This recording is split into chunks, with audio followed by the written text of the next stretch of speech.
এখন যদি বলি যে ঝড় দেখে অনেক ভালো লাগতেছে, এটা ভাইরাল হয়ে যাবে সাথে সাথে। অনুভূতি ভালো, ঘুরতে আসলাম। বিপদ সংকেতের জন্য তো আর মানুষ থেমে থাকবে না, তাই আর কি ঘুরতে আসলাম। এমনি সময় তো এরকম ঢেউ দেখা যায় না, বিপদ সংকেত এই জন্যই হয়তো বা দেখা যাচ্ছে, শুনেই আসছি আমরা।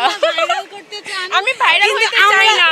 আপনারা এগুলো ভাইরাল করতে চান যে আমরা বিপদ সংকেত মানে শুনে আসছি দেখার জন্য। আসলে সেটা না, আমরা আসলে জানতাম না, মানে আমরা এসে এখানে পড়ে গেছি, তো এখন হোটেলেও থাকা যাচ্ছে না, তো এই জন্য একটু ঘুরতে বেরোইছি। এই এমন না যে আমরা 10 নম্বর সংকেত জানার পরে ওইখানে আসছি ঝড় দেখার জন্য, এরকম না। ঝড় এখন যদি বলি যে ঝড় দেখে অনেক ভালো লাগতেছে, এটা ভাইরাল হয়ে যাবে সাথে সাথে। হ্যাঁ, এখন কিছু করার নাই, কি করব, হোটেলে বসে থাকতে ইচ্ছা করতেছে না ঝড়ের মধ্যে, ভালোই লাগতেছে। আসলে 10 নম্বর না আসলেও হতো, কিন্তু অনেকেই চলে আসছে, আবার অনেকের মধ্যে একটা আগ্রহ থাকে।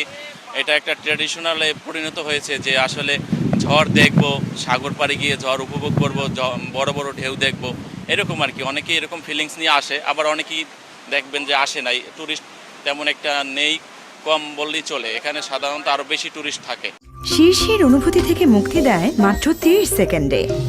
Pepsodent sensitive expert. আসলে আমরা এখানে এনজয় করতে আসছি, ঠিক আছে।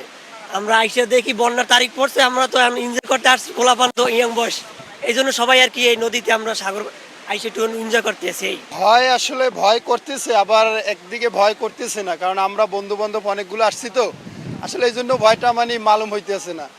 আর এমনি সাগরের অবস্থা তো খুবই খারাপ দেখা যায়, কিন্তু আমরা তারপর একটু মজা নিছি পানির কিনারে বসে আর কি। ভয়ের কিছু নাই ভাই, আসছি আমরা ভাই বেড়াদার, যেহেতু একসাথে এনজয় করতে আসছি, সেক্ষেত্রে ভয় পাওয়ার কিছুই নাই এখানে।